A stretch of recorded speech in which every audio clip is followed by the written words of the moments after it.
Hello, everyone in Facebook world. We are having the Association of Paranormal Study book club tonight, and we are so lucky tonight. We have the authors of our book. Who else is excited? Clearly me, but our authors are too. And we have Alex, the head of our Association of Paranormal Study here. Also, lady of the spooky stuff. So our book club pick for July is A Haunted History of Invisible Women. So if you have questions or comments, you can put them in the chat and we will go ahead and get those answered. All right, so to kick off, I'm going to have our authors introduce themselves. Who should go first? Should we do it in alphabetical order? Yes, absolutely. The educator in me says that's the best way. Our first name or last name? Ooh. Well, I'm going to say first name because, you have one first name there. Just the first name. Okay. Hi, I'm Andrea. I am the co-author of A Haunted History of Invisible Women and founder of Burrows of the Dead, New York City's apparently #2 ghost tour company, judging by the number of competitors who have #1 ghost tour best in the city on their websites. Joking, but I love it. It makes me laugh. It's like the world's best coffee or the world's best pizza. It's funny, y'all.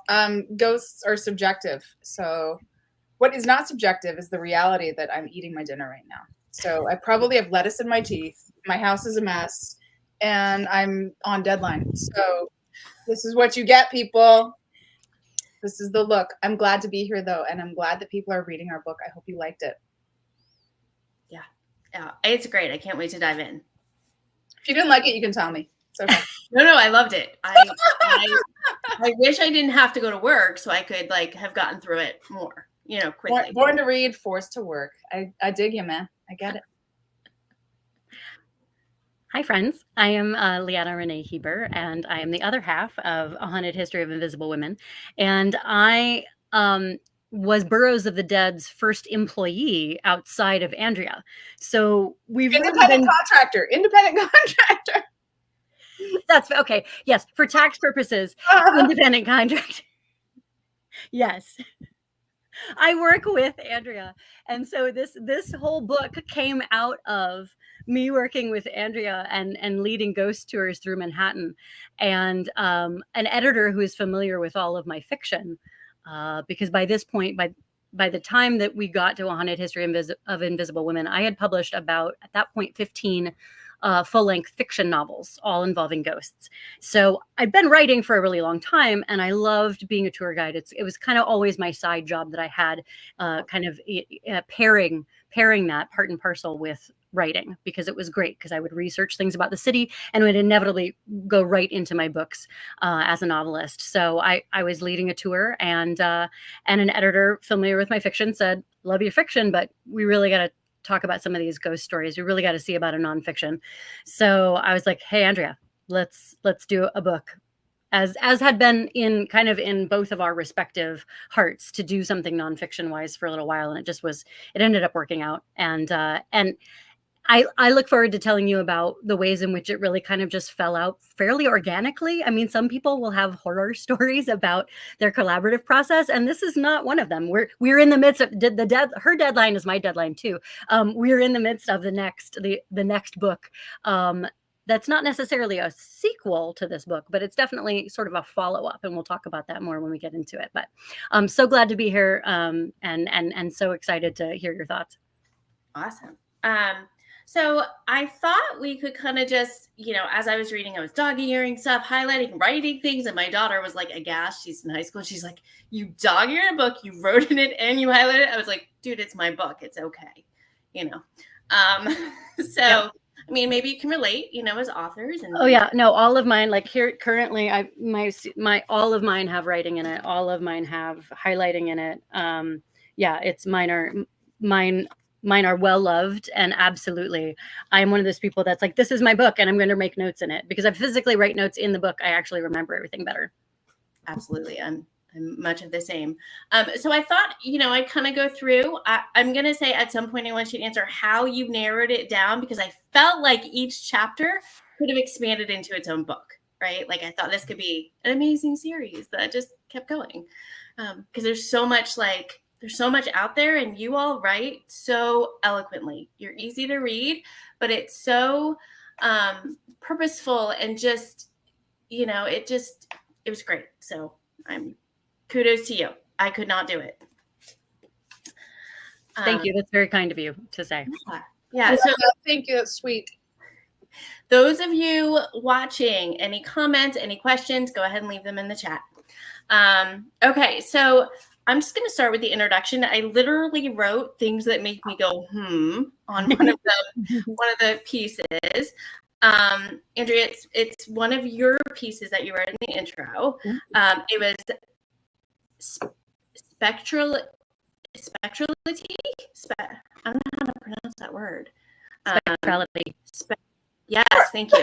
Chemically bestow agency on a woman who was denied it in life, forcing her haunted victims to reckon with her whether they want to or not.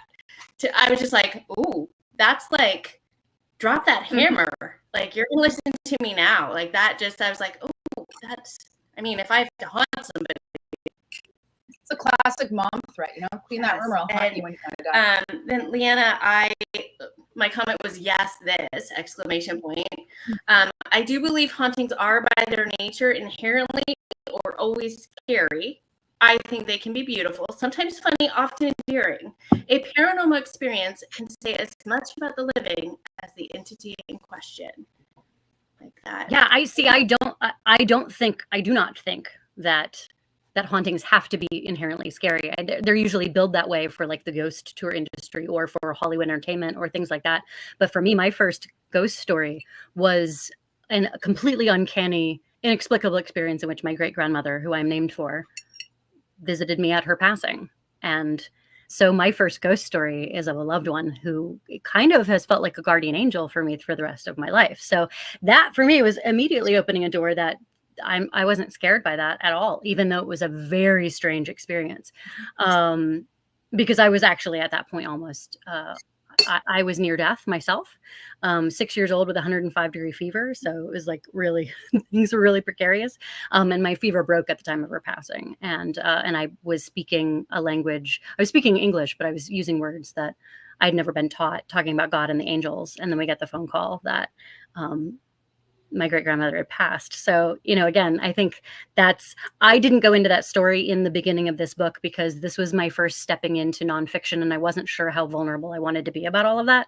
But since then, since the book came out, I have told this story. And I think it's good when I'm talking to people in person to sort of be like, hey, I'm going to be very personal with you and share something vulnerable with you right now. That's deeply meaningful, that I tear up a little bit every time I talk about it.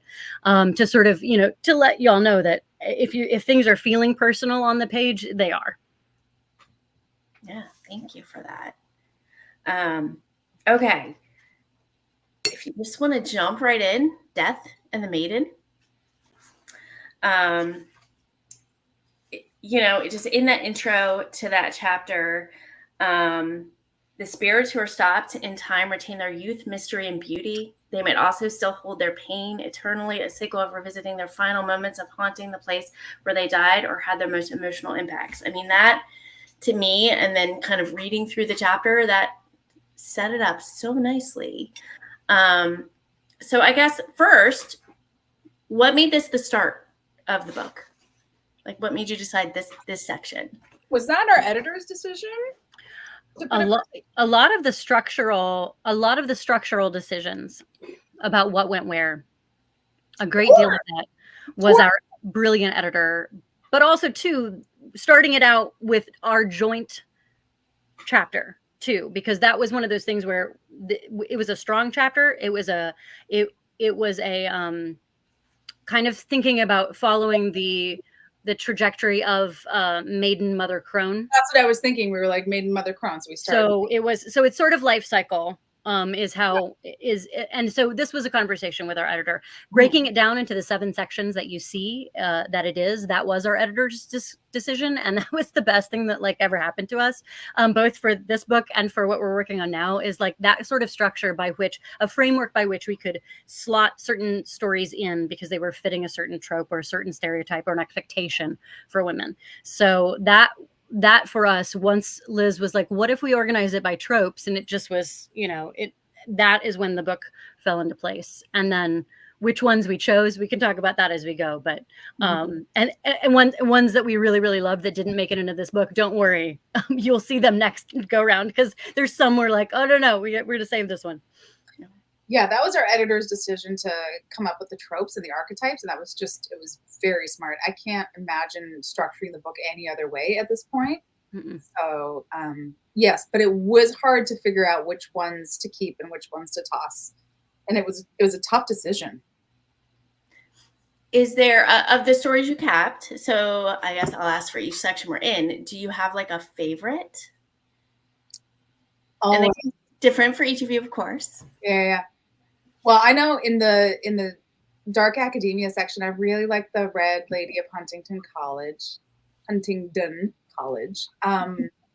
And I was so bitterly disappointed when I couldn't find like a real person. So I read this sentence. The person who first wrote down that story was Catherine Tucker Wyndham. And she said the Red Lady, the second Red Lady, was a Gilded Age socialite from New York City. And I looked and I tried to find someone who had like family in Alabama, who might have been sent down there. And I looked, among the social register and everything. And I tried so hard, but I couldn't find a real person. I still love that story though. I love it very much. And I love the symbolism of it. I also love Catherine Tucker Wyndham herself. I don't know. I thought that one was really great. I enjoy that immensely. I love my recipe. Yeah, we have like our handful of our favorites through the book that are our pet projects.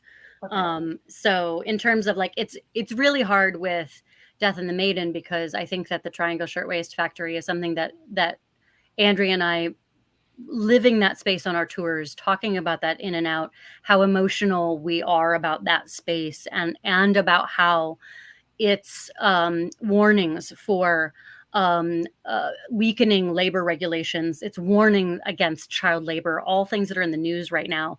I think it's really hard to not think that, at this point, it doesn't matter what's our favorite. This is frankly the most important right now, because it is now, we are disrespecting the dead by letting any of our labor infrastructure lapse at all. That's my thought. Not to get infinitely political right now, but it is just like, this is in fact, that is a political thing. So. And I remember we decided to start with that chapter because we wanted to set the tone of respect. We wanted to show that we were not going to sensationalize any of these stories. And it does, I think that my ambivalence toward the ghost tour industry comes out a lot in the book. And we could talk about that later, I guess. But, it's just like, respect these women. Do not sensationalize and exploit these women. And like the irony of profiting from their deaths and monetizing their deaths, it kind of gave me vertigo a little bit. So yeah, not to sound judgy or anything, but it really is difficult when I see that occurring uncritically. For the record, I see it less and less these days. And over the 10 years that I've been doing this, I have seen in the industry a turn towards more respectful, more nuanced, more deeply researched tours that kind of are more like mission based. It's like, let's learn from this. And there's still the ones that are just pure spooky entertainment, and that's fine. There's room for everything. But I've seen like a little bit more awareness of just sort of how the people on these tours, especially the ones that are real documented people, are treated and how their stories are told. So that makes me happy. That's something that I'm noticing more and more these days. Yeah, I figured we could dive into that tourism bit when we, talk about Lizzie Borden Awesome. Oh, I'm going to have to keep my mouth shut. No, not necessarily. I was reading it. I literally stopped to tell my husband, I was like, hey, guess what? And I went off on it. And he was like, oh, okay. We'll talk on and off camera. Leanna, did you have in just that section something that kind of like spoke to you, you know, of all the pieces, one that was kind of more, yeah, well, you said the Triangle Shirt Factory. So yeah, the Triangle Shirt is that's the one that's really, really visceral for me. But the one that really, if there's the visceral, and then there's the one that's like kind of wistful. So there's the ones that like grab me by the gut and break my heart, and then there's the ones that are kind of like wistful and lovely that that involve a space that is lovely. So I would definitely say the Beautiful Stranger, the Kate Morgan of the Hotel Del Coronado in San Diego, that space is very, I am haunted by that space. Ever since I visited it, it like stuck with me. So I think for me, the ones that I have a particularly evocative personal experience with are always going to be the ones that kind of bubble up to the surface.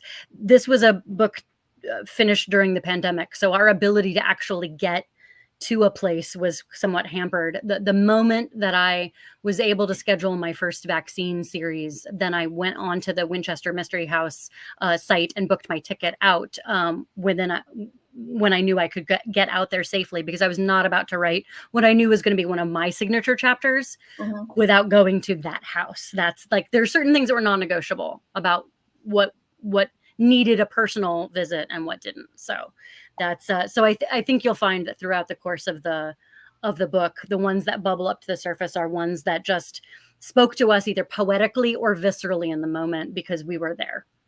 Okay. I will say what I kept thinking of when I was reading,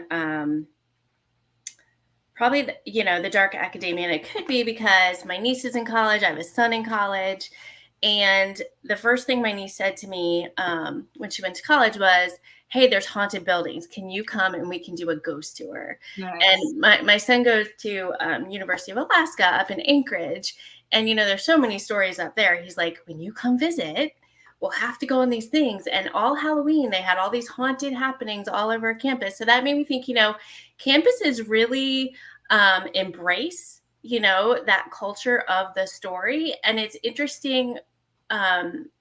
In the book, it talked about how a lot of it, maybe it's lore and it's warnings to these students. And so these stories come about versus actual, happenings. And it made me so curious as to where's the evidence, where's the data that's showing us these were people or were things. And like so much, it's so hard to find.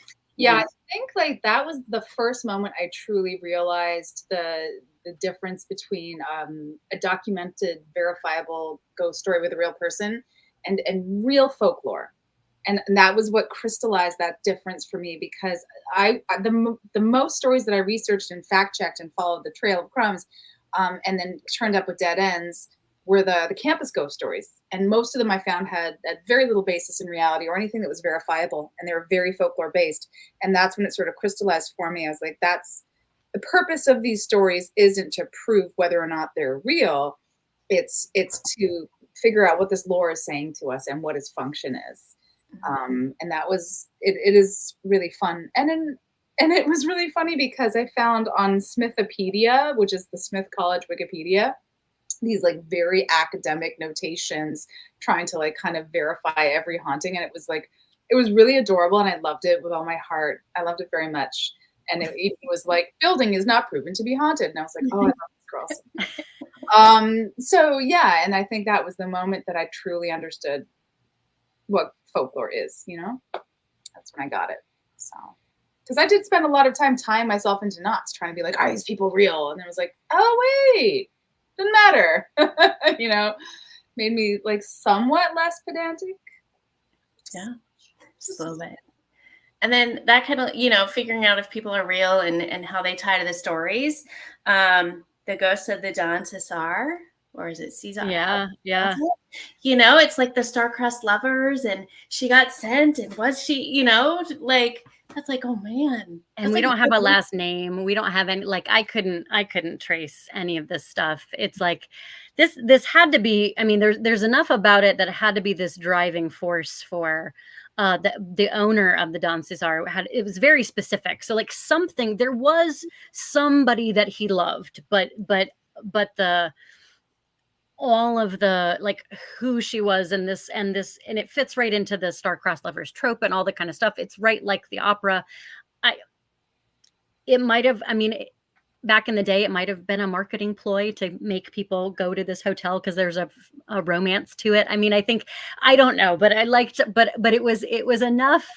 It was interesting enough for me to be like, okay, we don't have a last name, but we have enough about this fascinating building and about this really interesting, builder and creator. And I'm sorry, but if F. Scott Fitzgerald and Zelda are going to appear in the Ghost, so it's like, okay, all right, little literary mention here. Just drop these folks in there, as part of adding to the lore, So yeah, I mean, I think for me, because we didn't want it to all be doom and gloom and death and victimization, like the fact that, like, Lucinda, the fabled star-crossed lover who got whisked away by her family, at least there wasn't she couldn't marry the sort of central character who then went on to build a hotel in her honor, but there wasn't a violence done to her. So I think for us too, one of the things that we wanted to do was balance. We have stories of, the content warnings for our book are pretty intense. We have self-harm. We have violence against women of every kind that is there, victimization of every single kind. So we wanted to make sure that we had a break where it's like, not everything is abuse and murder. Mm-hmm. So that was an important balance for us to strike. Awesome. All right. Are you guys good if we jump to the witches section? Okay. Always. So I have to say, I used to live in Virginia Beach. So when I read about the Virginia, the Tidewater stuff, I used to drive on Witch Duck. It was Witch Duck Road. And I was like, oh, there's Witch Duck Lake, so that like was a connection for me. That was really cool. Awesome. Yeah. That's such a fascinating part of the country. I love that. Yeah. It was, I was like, oh, look at my connection. I'm so excited. Yeah. So there were kind of two, I'm fascinated by witches, but there were two kind of stories, one by each of you, that stood out to me, like spoke to me the most, I guess, or intrigued me the most. The first was Dorothy Good, because she's little and it's so traumatic and it hurt my empathetic heart. To be fair, I work at an elementary school. So that really just, this poor little one. And that kind of got to me. Yeah, me too. It was supposed to be a longer chapter and I couldn't stop crying. So I just had to and I sent it over to Andrea and I was like, this is what I got. And she was like, yeah, no, tap out. She tapped out from it too. A 4-year-old imprisoned for witchcraft. It just blows your mind. And just is hard to stomach. I think I had intended on writing about 3 different Salem people. And I was like, no, I can only do 2. I've got Bridget Bishop, which also is gets to me in its own way, because she was just like, she was so much her own person, and she was kind of unlikable, and she was kind of brash, and she was known to be a little argumentative, and that is what got her killed. And it just, like, the constant women not being able to just be human just got to me. And I'm like, have we fixed this however many hundreds of years later? But anyway, it's still a theme right there across, right? The different pieces, these strong women.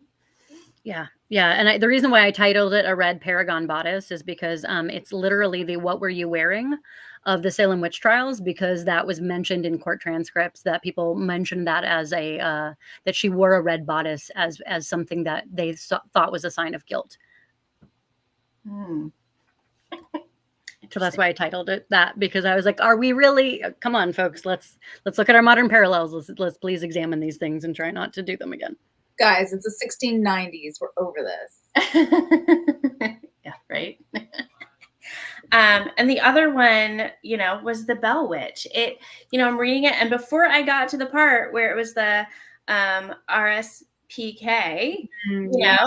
I was thinking back to things I've read or things I've seen or documentaries, and it's as we get some of these teens get into puberty, things start going wonky in the house, and it's not always paranormal. It can be explained by other things. And I was like, oh, that's totally what they're talking about. I know. I felt really bad after the book was published. I was like, oh, I should have put a trigger warning for that chapter. Whoops. I'm sorry. Yeah, that was nuts. And I read like the book that was written by her brother, I guess. Some wonderful person has put the whole thing online, and I read it. And it was just like, it was so obvious to me what was happening, and the hymn that she was singing, like speaking may relieve you, and like her father with his tongue and his mouth not working. And I was like, guys, this is like a family secret. Like, this is so obvious. And then the Nandor Fodor, this very famous analysis where he like hesitantly suggests maybe, and to me, I had even like kind of figured out the culprit. I think it was her father's friend. Anyway, that's my theory, and I'm sticking to it. It was very challenging, by the way, also to write about the Bell Witch because, been there, done that, right? Like, who hasn't written about it 15 times or read about it 15 times? So I was like, God, is there an angle that hasn't really been explored on this yet? And I did find that not a lot of people had talked about the angle that I looked at, except Nandor Fodor years ago. And then I read like some pretty harrowing articles online about some modern cases of teenage girls who are experiencing the same thing. And I do think that it's important to address kind of the relationship in the paranormal world of like our trauma and our mental health and our connection to these things and like how they are related. And that poor girl who's still in jail. It's been so long I don't remember her name, but I know she was like up for parole and then denied parole. And it's so sad. It's so sad. The weird thing is also that like I don't consider myself a sensitive person at all. Although I have one thing that happened to me recently that was weird. Anyway, but Andrea has lots of these things that she will say, I don't have a thing. I don't have these experiences or whatever. And meanwhile, over the course of doing these things, there's a whole list anyway. Yeah, but the thing that happened recently was I went to the old St. John's County Jail in St. Augustine, and I was blown away by how I felt there. And I was like, I'm not even super clairvoyant, but this is really like red flag haunted. I was like, dang. But I don't consider myself sensitive or anything, but I do a lot of micro RSPK. Like, stuff breaks down around me. Mm-hmm. And the machines go haywire around me. Computers, machines, technology. Like I can break a printer by walking into the room. My micro SPK is just, it's more than just technological incompetence. It's like weird. And things break. And I have noticed with certain relationships in my life, when people are in my presence, an inordinate amount of like things breaking. Like once my front door fell off its hinges. And it's like, I think that micro RSPK is real. And I think it happens to me a lot. And it's, you don't control it, right? Like it just happens. You can learn. It's a lot on podcasts and on streaming sites. Wow. My husband shut the door. He's like, shut up. So stories is the same story over and over again. So we had a question from Alex. How do you think the cultural and historical impact of these women's stories changes when they are told through the lens of the supernatural? I honestly think people pay more attention, to tell you the truth. I mean, there's an automatic interest when you just sprinkle a little, it's a ghost story in it. It sort of like becomes the, spoonful of sugar with the medicine. That's really what I've found to be the case. Like it's one of those things where for us, I am a believer in the supernatural, but I also don't think you have to be a believer in the supernatural to appreciate a good ghost story, as storytelling, as folklore, as anything. And also too, whatever keeps you interested. And for me, what's so important is thinking about these women's stories as still being active. Their story is not done. And that reminds us that history is dynamic. History is always changing. History is always interacting with us, whether we know it or not. And so as more and more facts come out through the years about certain things, we had a fact from the Merchant's House come out from the Merchant's House themselves right after the book came out, calling into question one of the narratives that they themselves have been saying the whole time. So if we get a chance to do a second edition, this will be a great way to sort of say, hey, here's something that came out right after the book was published that changes how we're going to talk about this relationship. And, you know, again, history is always changing. It's always dynamic. And I think that these women's stories, their importance, it's not static, it's dynamic. And if they are haunting us now, it is because there is something to tell us now in our modern society about whatever they experienced and how it is resonant today. Then we had an online comment from Cindy. I think these women are more likely to be remembered and studied if their lives are tainted or colored by the supernatural, because we, other women, are fascinated by it. Is there? Yeah, there's an article that a writer named Gabrielle Moss wrote years ago, like 2018. And she called me up and she said, why are women so fascinated with ghost stories? And I think it's just, I mean, it's hard to create like blanket theories, you know, but I think it's because we have so much unresolved trauma. We have such a lack of historic opportunity. We have so much erasure. We are so often the victims of violence. We are so often not allowed to be unpleasant or disagreeable in our lives. Like it's such a release for all of that psychic energy that is so repressed by our consistent constraints in life. And then also it is a little bit of romance as well. And it's like I don't know, there's something kind of archetypally feminine about the spectral. So yeah, I don't think I could say why women are so fascinated by it. But my theory is that because we just deal with invisibility on a regular basis in every facet of our lives. And, you know, there's a cool quote from, I think it was like Bitch magazine that I quoted. It was like Andy Zeisler, who's like the spectral woman, the ghostly woman is the human woman with all of those constraints erased. And she is as angry and as terrifying as she was never allowed to be in life, with no consequences, because you already killed me. You can't get me now, you know? And it's really to just unleash all of that is powerful. Yeah, we hope that there's a certain catharsis in certain aspects of the book. We want to give that to living women. And we can also acknowledge that all of this is more and more difficult and more complicated intersectionally. So all of these constraints, all of these repressions, all of these frustrations, you know, when you break things down by race and class and all of these other things, it's just like there's just so much to unpack. So we hope that the ghost story can be a kind of catharsis, both as we're examining it, and then to give some food for thought, and then sort of get a chance to indulge in the fantastical as a little bit of an escape, a little bit a way in which the world's restraints and constraints don't apply. Isn't it nice to be the source of fear instead of the one who's afraid? Mm-hmm. Well, yeah, and I'm going to pop in before I have to head out, but I think too, these ghost stories are also a coping mechanism for us as a society, not just with women, but also at least in I'm going to say in the context of the United States, a lot of times ghost stories are almost a buffer or a filter for us to face the more uncomfortable side of our history, and women's history is a big one. Mm-hmm. Yeah. Totally. Cindy provided us another comment. It's kind of jumping ahead in the chapters, but I don't mind. I don't think you will either. She said the only chapter that totally freaked her out was the unreliable narrator in the house, and she was leaving the lights on to go to sleep.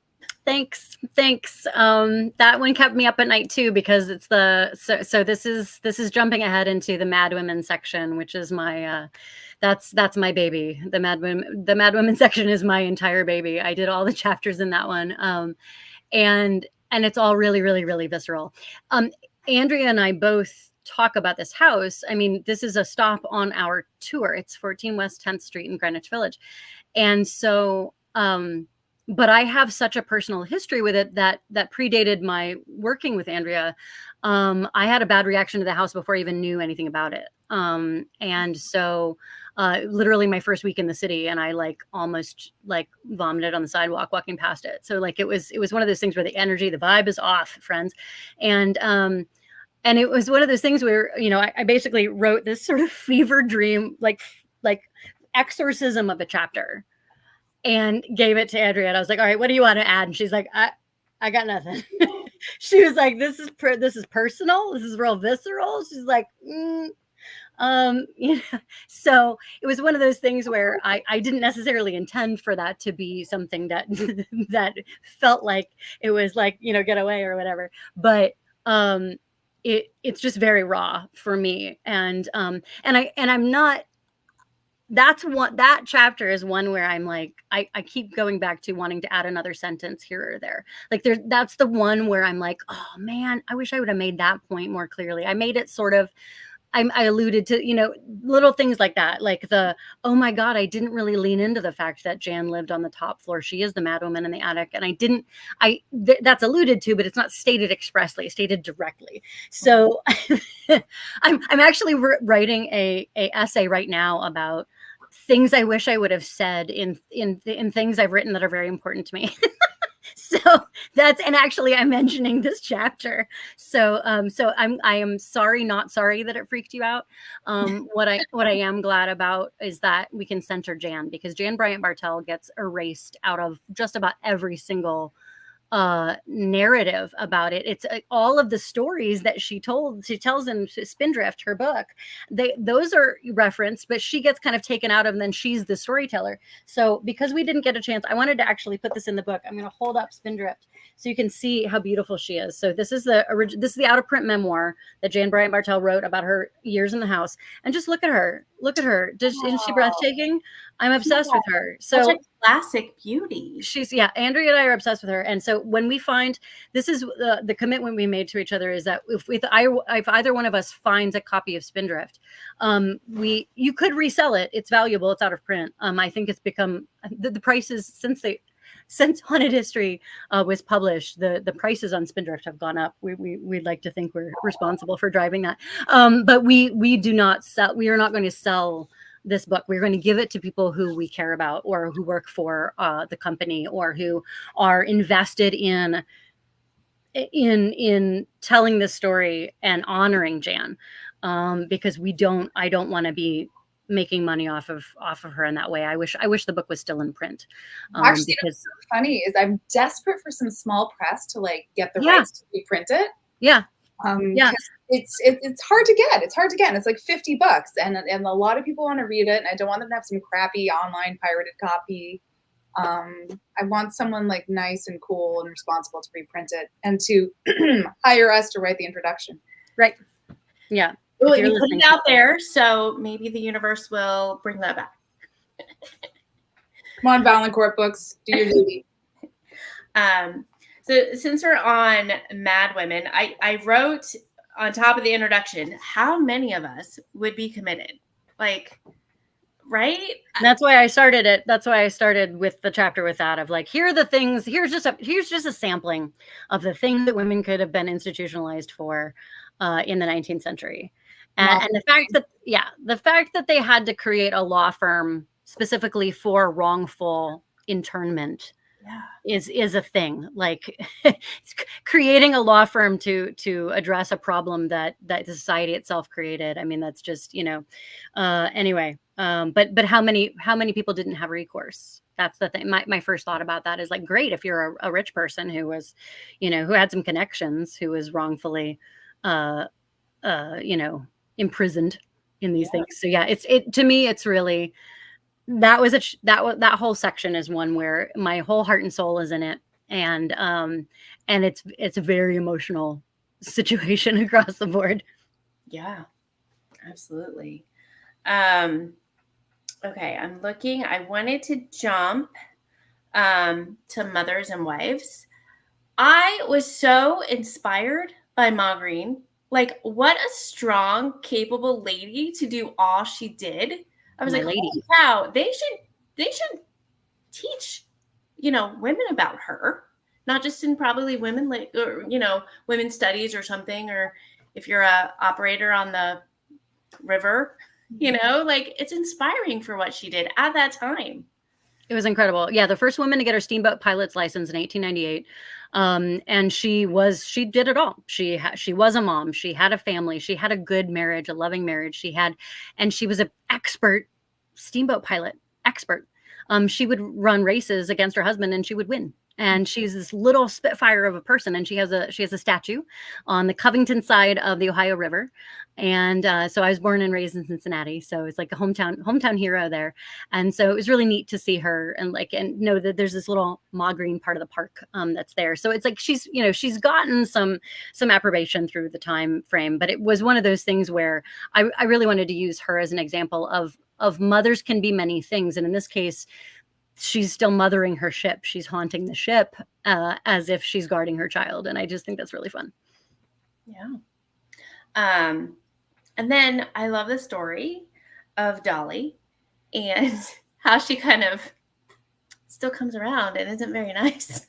Like, to those daughters, I kind of think that'd be me if that happened. And I find cows and I sunk and froze, drowned, whatever it is. Mm-hmm. I like to think that that'd be my legacy. Yeah, I love that story too. I loved the imagery of it, the way like her daughter's hair was braided together, and just like, yeah, those little ungrateful brats. Like, yeah, absolutely. I love her too. I love her very much. She was very real there. I found a lot of ancestral stuff on her. So it's very cool. Yeah, you kind of put some of that ancestry in there and the ties and the families, and this one had this name and this one had the same name, and then it's like diving. It's almost like ancestry.com where you hit the one leaf, then hit the other leaf, and you're like, oh gosh, where is it taking me? And that's in Tidewater, Virginia too, right? So yeah. I had to I had to ask my husband. I'm like, where was this town? Was it? He's like, oh, I think it was that way. And I'm like, okay. It was the other way on the Witch Duck Road. He was like, you had to go like across, I was like, was it across the bridge? Did I have to go? So it's just in essence of time. I'm going to keep going if that's good with you all. Just keep Okay. Of course, we need to talk about bad girls, Jezebels, and killer women. I mean, gosh, let me tell you.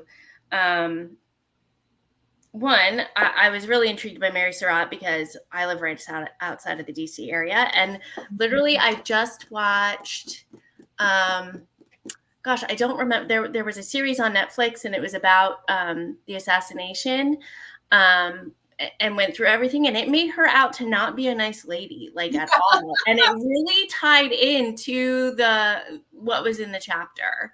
I was like, oh, that's probably so right. And then it made me want to go to what was Surrattsville and go to that tavern museum now and just see kind of what was there, because I know Fort McNair, I know where she was hanged is now like a tennis court, I think, or something like that. Did you go to her house? I haven't been, but I really want to go. I read the name of the restaurant and I was like, I need to go and maybe stay for karaoke. Yes, absolutely. It's again, like as Leanna mentioned, we did write this book still in the thick of the pandemic, and I had a 4-year-old at home who was in hybrid kindergarten, so like she was in school sometimes, home sometimes. So like I was not in a position to travel, and I thought I could make it down to DC. It's not far from New York, but sadly I never got to Mary Surratt's house. But yeah, she kept the nest that hatched the egg. It's so funny, the whitewashing of her reputation and just the way all that Southern femininity and womanhood. Oh, it's nuts. It's a rich, disturbing tapestry, particularly in our current moment. So yeah, not very nice is what I'm going to say. It's not nice to kill Abraham Lincoln Mary. Not nice. I felt very sorry for her daughter. that was rough. Yes, that was the added trauma and tragedy, and just I think in a lot of these, peripherally, there's people impacted, and maybe if you don't know the stories, and if they're not on, people aren't on a ghost tour that tell kind of the greater picture and not just the lore, you miss that piece. Like there were families impacted. It's not just a story. Very true. Very true. And that's why, I do time myself into not trying to get as much accuracy as possible. You do have to do right by people who may have living descendants, Mm-hmm. So, but yeah, Mary Surratt was a complicated one. And at the same time, yeah, it was very hard to feel a lot of sympathy for her. Yeah. Yeah. So I couldn't figure out how to pronounce her name. I was like, is it Surratt? Is it Surratt? It's emphasis on the second syllable. Well, I only knew it because, as I said, the show I watched, it was something, I don't know. It was just, it did not make out the conspirators to be good people. So it was probably right on, The funny thing is, here in New York, we used to hold our Christmas party at this old mansion in Gramercy Park, where John Wilkes Booth's brother he was one of the founders of the society, and it was called the Players Club. And he had a bedroom upstairs, and you can go and you can still see, his name was Edwin. You can still see Edwin Booth's bed, and you can see like a skull that he used to use in his plays in Hamlet. And Edwin Booth was like a pretty cool guy, a pretty nice guy, a really well-known and beloved actor. And I often think about that relationship. You're like, oh man, my brother's such a dick. He killed the president. Like, because Edwin was super cool. And also, side note, his father, another actor, Junius Brutus Booth, was like hanging out with Edgar Allan Poe back in the 1840s. Yep. They were just like skipping through town, having fun. It's amazing how all these pieces, historically, bits and pieces, these names, these things, and then when it all ties together, it's like, wow, these people actually interacted and they actually knew each other. And while it's a big world, it's a small world, Yeah, I'm finding that too. Like, so I'm writing about Charlotte Cushman for the next book, and she was an actress, a famous actress, and she loved Edwin, hated John Wilkes Booth, like acted with him and was like, he's nothing but a talentless drunk. So it's one of those things where like this was before anything happened, and and then she became friends with President Lincoln. And he like, because he was particularly obsessed with the Scottish play, which I don't say because I'm a theater person. I do not say the actual title. That's a curse. I believe it. I've had things fall down on stage on me when somebody said it.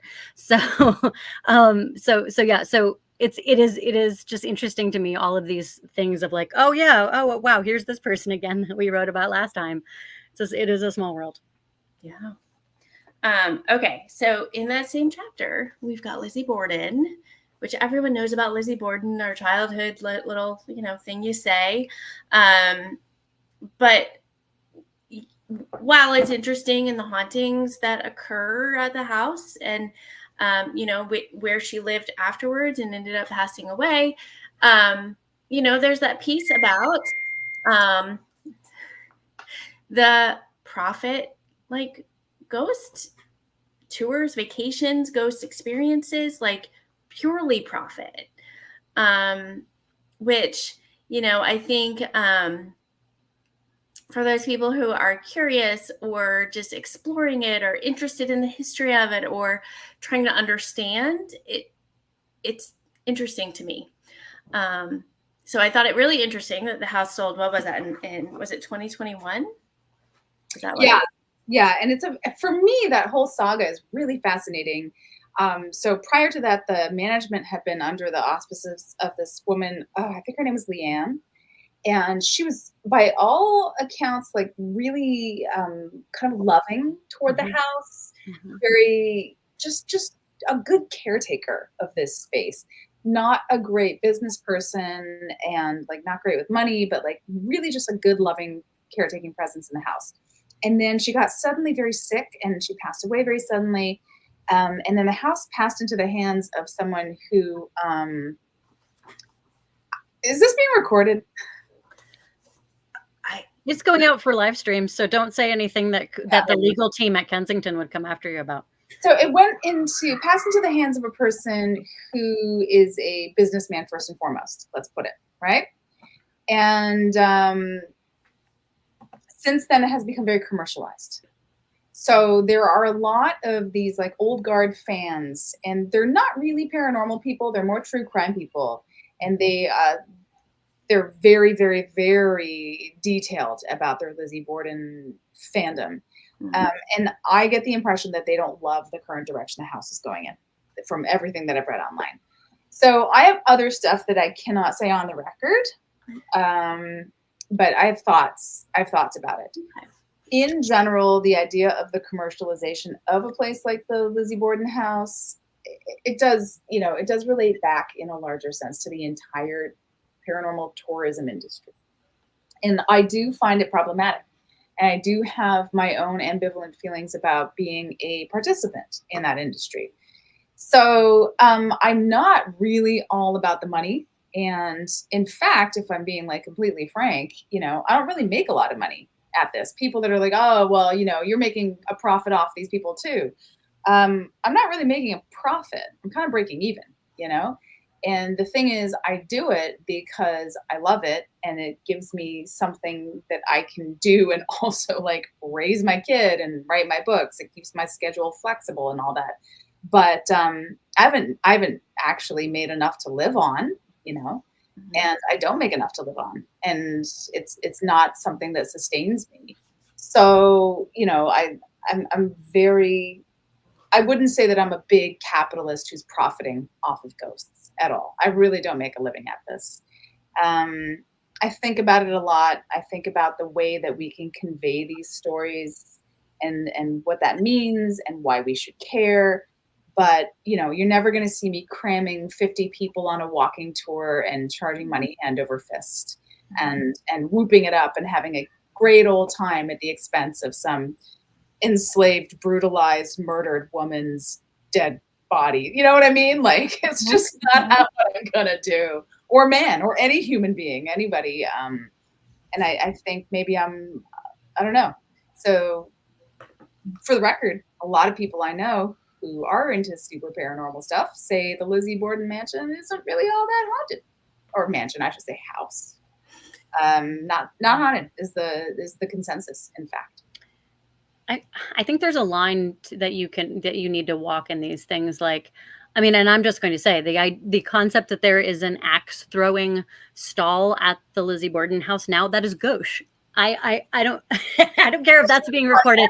I mean, that's the kind of humor I can roll with. I think it's gauche. So like that for me is like, no, people, but here's the thing, people really did die there. Mm-hmm. So it'd be one thing if it was like a Sweeney Todd scenario where this is a house that ended up becoming inspiration for a fictionalized thing. But when people actually died there, that's gauche. So that's I think there is a line to walk. There is we walk the line of history first, weird stuff later. Yeah, the question of taste is a huge question, and that is very culturally informed. And I think that in the United States, paranormal tourism does not do the kind of like cheeky humor that it does, say, in the UK. Like, I have noticed that British people are way less uptight about their ghosts and way more willing to crack jokes and stuff. Whereas here, I'm like, that's offensive, or like, that's gauche. And again, like I could write thousands of words on the idea of taste in ghost stories. And they would be very academic and everyone would hate it. But except the Academy. But yeah, I mean, look, y'all can Google for yourselves owner of Lizzie Borden house and whatever search terms you want to put in there and see what comes up. Like, this is all common knowledge. You know, the dockets for people who are currently embroiled in lawsuits are all public knowledge. So it's one thing to be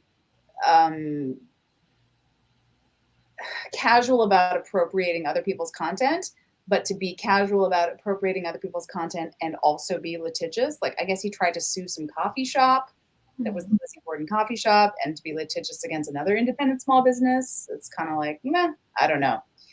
But I ever do make it up to Fall River, I will totally go to the Lizzie Borden coffee shop. And I don't know that I could ever like pay money to go to the Lizzie Borden house at this point, honestly. However, it's the only way you can see it. And if you want to see it, then that's what you got to do. So.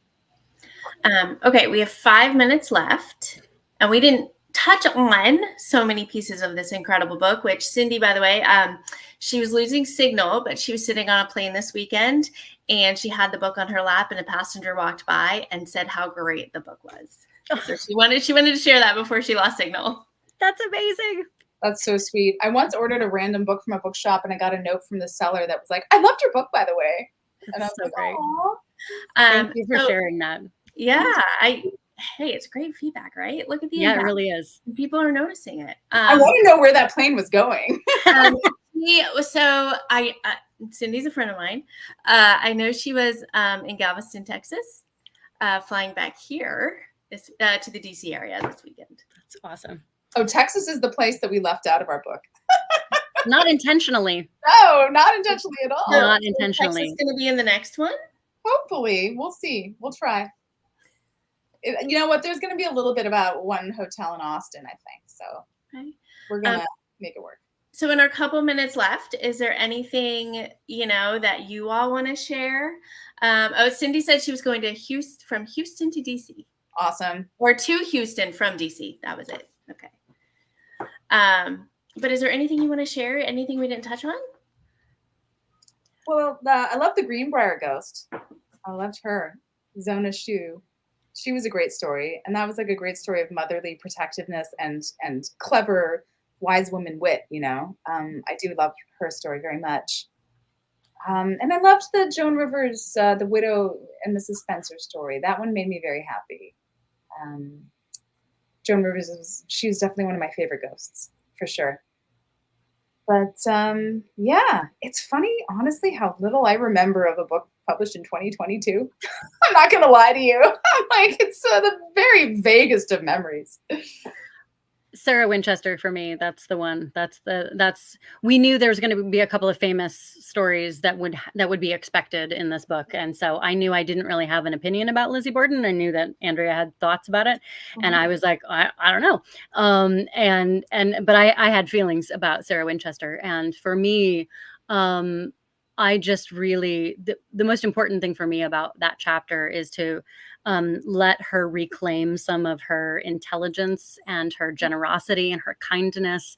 And I've become very protective of her as a person because of how maligned she was during her life by people making all kinds of assumptions about her. And there's, this myth that she was driven mad by the spirits of those killed by the Winchester rifle and went out west to keep building this endless house, rather than just kind of actually looking at the facts, and also just realizing that she had disposable income and she basically wanted to create an elaborate dollhouse that just was life-size, that she herself was creating as an architect. Like she would, it was basically, she liked giving people jobs. She liked giving people good jobs. She loved woodworking. Her father was a woodworker. All of these things were things that made her happy. And it was things like some people could just sit on their money, but then that doesn't help anybody. And she knew that very, very, strongly, because she came from a very hardworking family, and so she wanted to distribute the wealth. So really, a lot of what for me was interesting about that chapter is that one of the reasons why she was so maligned is that she really became a class traitor, and I think that's very interesting. And what you said about the haunted by the spirits of the people or her husband's guns. I lived in Monterey for 5 years, and that was very much the story of the Winchester Mystery House. Like, this is the why, and this is why it's haunted, and this is what happened to her. And it was very much like they told it as fact. It wasn't, the pieces about her and who she actually was. The house is really good now about sort of saying, here's the legends, here's who she really was. They're very good about splitting the difference now that they actually have a house historian who I feature in the book. And I think that that's just one of those things where really examine the narrative, because the narrative was set again by tourism by John Brown and the Winchester Amusement Company, which was founded a year after her passing, because the house was declared of no value by a legal assessor. She didn't leave it to anybody in her will. There was no plans about what was going to happen to it. It would have gotten torn down. So here's the other thing in which, like, there's two sides to everything. One of the things in which paranormal tourism can do really well is save historic spaces. And so I don't fault John Brown for being like, hey, there's a ready-made narrative we have for this big old house, and we're gonna just plug it in. And that's, I can't blame him for that, because if he hadn't done that, and if he hadn't taken and run with something that was already in the water before she passed, then we wouldn't have this wonderful place, and then I wouldn't be telling you this story. So even the things that are demonstrably spreading falsehoods, it kind of go back to what Alex was saying about how does history change with these paranormal stories? Well, sometimes it preserves history. Yeah, and hence the ambivalence. Like it's not that paranormal tourism is all bad. It is both. Like all humans, it has both good and bad. And just to sort of bookend the conversation, talking about that ambivalence and talking about these two sides, and something we had said earlier in the conversation, again, just to bookend, about how the stories of the paranormal that we tell say less about what is being seen than about the seer. And I think the way that this is evolving, these narratives are evolving, tells a lot about our society as seers and what we are now choosing to see or able to see, because history, new things are revealed all the time. I think it's very arrogant to say, I am historically accurate. You're like, well, you are historically accurate as far as we know currently, So I think have a lot of humility, hold a lot of space for alternate positions, approach things with respect, do the work, do the spade work, do your accurate, due diligence as much as possible. And just double check every single thing you hear on a ghost tour or even in a book about ghosts. That's why we throw those footnotes in there, baby. It's not to look clever. It's so you can go and follow the trail of breadcrumbs. And if you find something new, let us know. It's a conversation. Awesome. Well, thank you so much. And hopefully, your next book that you're collaborating on will have some time soon to read and connect again, hopefully. Yeah, it's called America's Most Gothic Haunted History Stranger Than Fiction, and it will be out next fall as soon as we finish writing it. Awesome. Well, I appreciate your time so much. We were so excited to be able to include you in our discussion about your wonderful book. Thank you so much. Thank you so much. What a delight. I appreciate all of you so much. Thank you. Yeah, of course. All right. We're gonna end our Private chat.